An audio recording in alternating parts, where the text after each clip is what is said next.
ఇదేం కర్రీ మీకు అర్థమవుతుందండి? దోసకాయ ఎండు చికెన్ కర్రీ. వీడేంద్రా బాబు దోసకాయ ఎండు చేప అంటారు కానీ ఇదేంది ఎండు చికెన్ అంటున్నాడు, ఏంది ఇదేందో కొత్తగా ఉంది అని మీరు అనుకోవచ్చు. దోసకాయ ఎండబెట్టిన చికెన్తో కర్రీ చేస్తే ఎలా ఉంటుందో దీని గురించి తెలుసుకుందాం. మనం ఆ ప్రాసెస్లోకి వెళ్దాం. హాయ్ ఫ్రెండ్స్, అందరికీ నమస్కారం. నేను రుద్రాని. ఫ్రెండ్స్, ఈరోజు మనం సండే స్పెషల్ దోసకాయ ఎండు చికెన్తో కర్రీ చేస్తే ఎలా ఉంటుంది అనే వీడియో మీకు పెడుతున్నాను.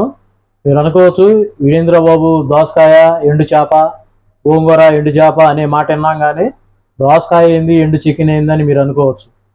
ఫ్రెండ్స్, మనం చేప ఎలా ఎండబెట్టుకుంటామో చికెన్ కూడా అలానే ఎండబెట్టేసుకొని ఒక 4 days మనం దాన్ని కర్రీ చేసుకొని తినొచ్చు. దాన్ని ఎలా ప్రాసెస్ ఎలా చేసుకోవడం ఏంది అనేది నేను మీకు వివరంగా చూపిస్తాను. వెళ్దాం మన యొక్క ప్రాసెస్లోకి. అందరూ చికెన్ అప్పుడప్పుడు మనం రెడీమేడ్గా అప్పుడప్పుడు తెచ్చుకొని అప్పుడప్పుడు వండుకుంటామండి.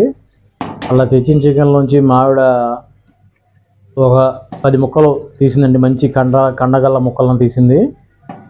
మనం ఎండు చేపలని తింటాం కదా వండుకొని, అలానే ఈ చికెన్ కూడా ఒక 4 రోజులు ఇట్లా మంచి ఎండాకాలం కదండి ఇది, ఇట్లా ఎండబెట్టేసుకొని ఒక 4 రోజులు దాన్ని దోసకాయలో కానీ వాటిలో కానీ వేసుకొని వండుకొని తినొచ్చండి. ఇలా ఎండిపెట్టేసింది. దాంతో మనం ఒక 4 daysలో దోసకాయ కర్రీ ఎలా అయిందనేది వీడియో చేసి మీకు పెట్టేస్తానండి. చూసారు కదా, ఇట్లా బాగా మంచి ఎండలో ఇట్లా ఆరబెట్టుకుని 4 రోజులు ఎండి. ఈరోజు వెరైటీ రెసిపీ చూపిస్తుంది ఈరోజు మా ఆవిడ. చూడండి, ఎండబెట్టిన చికెను దోసకాయతో కలిపి కర్రీ చేసి చూపిస్తుంది ఈరోజు. కొత్త రెసిపీ. చూడండి, చికెన్ ముక్కలు బాగా గలగలగలా మోగుతున్నాయి. బాగా ఎండబెట్టిన చికెన్ అన్నమాట. టమాటా ముక్కలు తరిగి పెట్టుకుంది, ఉల్లిపాయ తరిగింది, పచ్చిమిర్చి కట్ చేసి పెట్టుకుంది, దోసకాయని తరిగి పెట్టుకుంది. ఇప్పుడు ముందుగా మనం చికెన్ని శుభ్రంగా ఎండబెట్టిన చికెన్ ఇది మన ఎండు చేపలాగా ఎండబెట్టింది అనమాట. చేపనే కాదు చికెన్ కూడా ఒకసారి ఎండబెట్టి చూద్దాము అని చెప్పి గట్టి కండలను తీసి ఒక 4 రోజులు ఎండబెట్టేసింది. ఎండబెట్టిన వాటిని చేపలు ఎండబెట్టినట్టు ఎండబెట్టేసింది. శుభ్రంగా మనం నీళ్ళతో కడిగేసుకున్నాం, చన్నీళ్ళతో.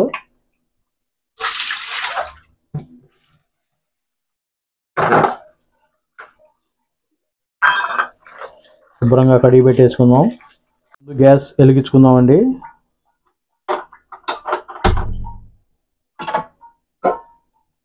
దాని మీద మనం కూర వండే పాత్రను పెట్టేసుకున్నాము. దాంట్లోకి ఆయిల్ వేసుకుంటున్నాం, తగినంత ఆయిల్ వేసుకుంటున్నాం. అవి బాగా కాగేదాకా కొద్దిగా వెయిట్ చేద్దాం. చూడండి, నూనె కాగింది. వాటిలోకి మనం కడిగి పెట్టుకున్న ఎండు చికెన్ని వేయించుకుందాం.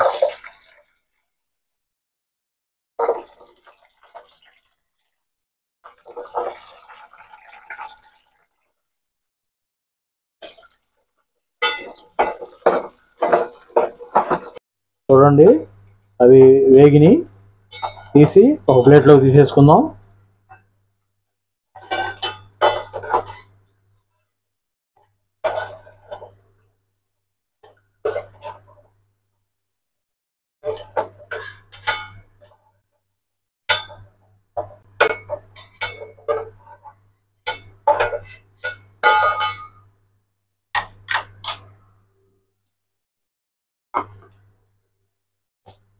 దాంట్లోకి తాలింపు గింజలు వేసుకున్నాం. ఆ నూనెలోకి అలాగే తరిగిపెట్టిన ఉల్లిపాయలు వేసుకున్నాము. గ్యాస్ మీడియం ఫ్లేమ్లో పెట్టుకోవాలండి. పచ్చిమిర్చి కూడా వేసామండి.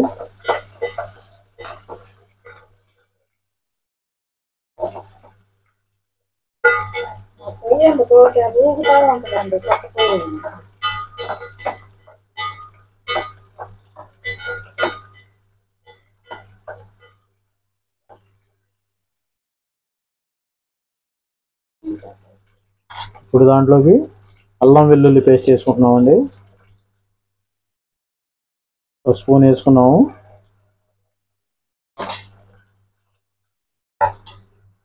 మొత్తం కలిపేసుకున్నామండి ఒకసారి నూనెలో అల్లం వెల్లుల్లి పేస్ట్ వేగేదాకా.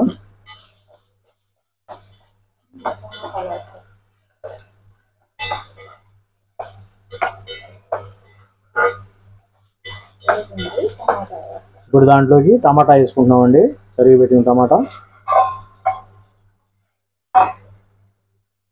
అలాగే కరివేపాకు వేసుకున్నాము.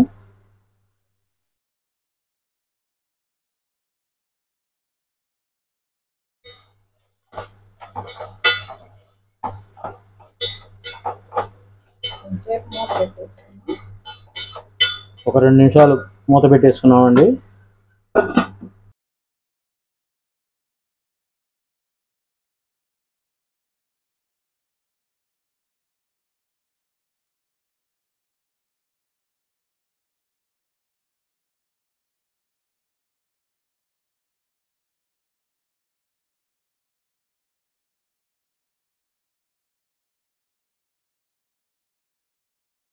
చూడండి టమాటా ఉడికింది. మధ్య మధ్యలో ఒకసారి అడుగంటకుండా కలుపుకుంటా ఉండండి.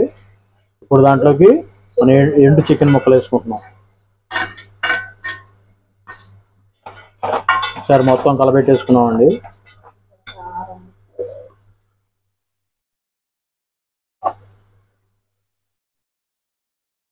హాఫ్ స్పూను పసుపు వేసుకున్నామండి.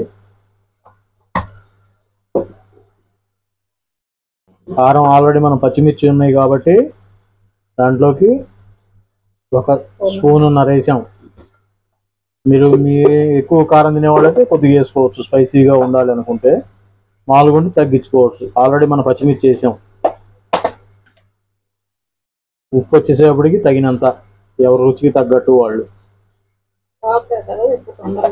దోసకాయకి ఎక్కువ ఉప్పు పట్టిద్దండి కాబట్టి చూసేసుకోవాలి ఉప్పు.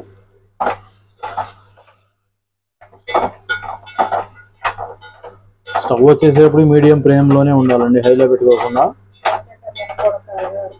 కొంచెం ముక్క ఉడకాలి కాబట్టి కొంచెం మీడియం ఫ్లేమ్లో పెట్టుకుంటే కొద్దిసేపు ఉడికిద్ది. కొద్దిసేపు మూత పెట్టుకుందామండి. మళ్ళీ ఒక 2 నిమిషాలు. 2 నిమిషాలు అయిందండి, మూత తీద్దాం.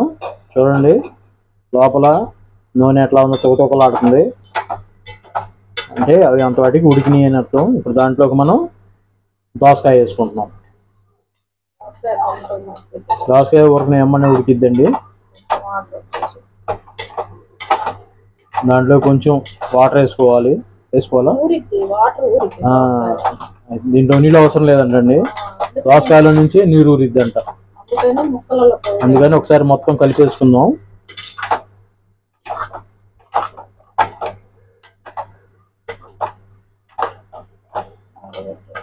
ఇప్పుడు మళ్ళీ మూత పెట్టేసేద్దామండి. ఒక 5 నిమిషాలు ఉడకాలి.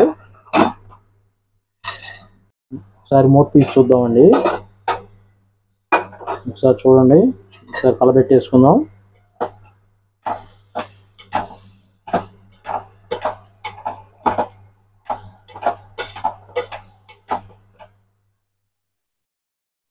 ఇప్పుడు మూత తీసుకున్నామండి.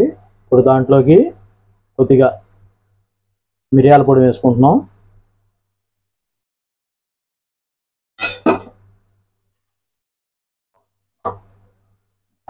ఒకసారి కలబెట్టేసుకుందాం.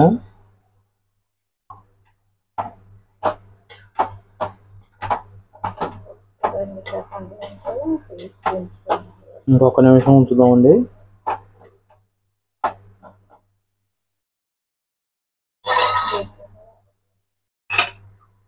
ఉడికిందండి కొద్దిగా. దాంట్లోకి ఇప్పుడు మసాలా పొడి వేసుకున్నాం, గరం మసాలా.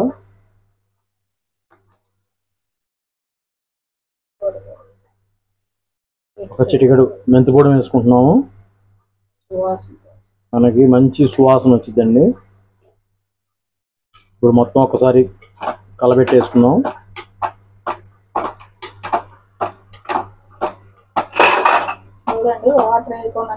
మనం నీళ్ళు వేయకుండానే చూడండి దోసకాయలో ఉన్న వాటర్ అంతా బయటకు ఊరింది. ఎలా ఉందో మీకు కొంచెం వాటర్గా ఎసురుగా కొంచెం రసం కావాలనుకుంటే కొద్దిగా వేసుకోవచ్చు మీరు వాటర్. కొత్తిమీర వేసుకుంటున్నామండి.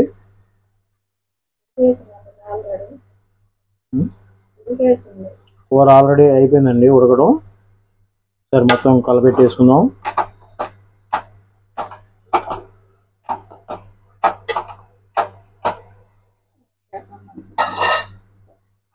ఒక నిమిషం ఉంచుదామండి. ఇక ఉంచి దించేసుకుందాం.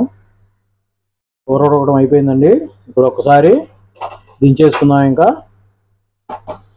ఒకసారి అడుగంటకుండా శుభ్రంగా మొత్తం కలబెట్టేసుకొని చూడండి నూనె ఎట్లా ఊరిందో పైకి.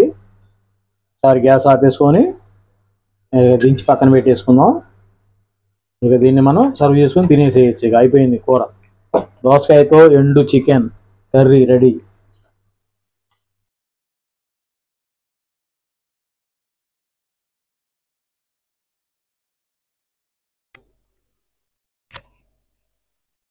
సురసురా కాలుతుందండి బాగా. అన్నం కాలుతుంది, కూర కాలుతుంది. చూడండి చికెను దోసకాయ ఎండు చికెను బ్రహ్మాండంగా ఉందండి. మా ఆవిడ ఒకసారి చేప కదా ఒకసారి ట్రై చేస్తాను, చికెన్ ఎండబెట్టి ఒకసారి చూడు నువ్వే చేసి పెడతాను కూర అంది. చికెన్ ఏంది ఎండబెడతాం ఏంది అని నేను అన్నా, కానీ ఒకసారి చూద్దాం అయినా ట్రై చేద్దాము అంది. బ్రహ్మాండంగా ఉంది ముక్క, సూపర్ అండి. కాకపోతే ఒక్క లోటు ఉందండి, ఉప్పు సరిపోలా. దీన్ని కొంచెం ఉప్పు వేస్తే బాగుంటుంది. ఇంకంతకుమించి ఇంకేం లేదు. బ్రహ్మాండంగా చేసుకుని తినచ్చు.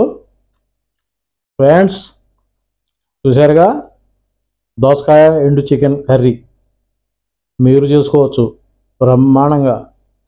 మనం తెచ్చుకున్న చికెన్లోంచి 10 ముక్కలు ఎముకలు లేకుండా తీసుకొని వాటిని మన ఇంటి పైన రేకుల మీద కానీ ఏడన్నా కానీ బాగా ఎండబెట్టుకుంటే 4 డేస్లో బాగా మంచి ముక్క తయారైద్ది.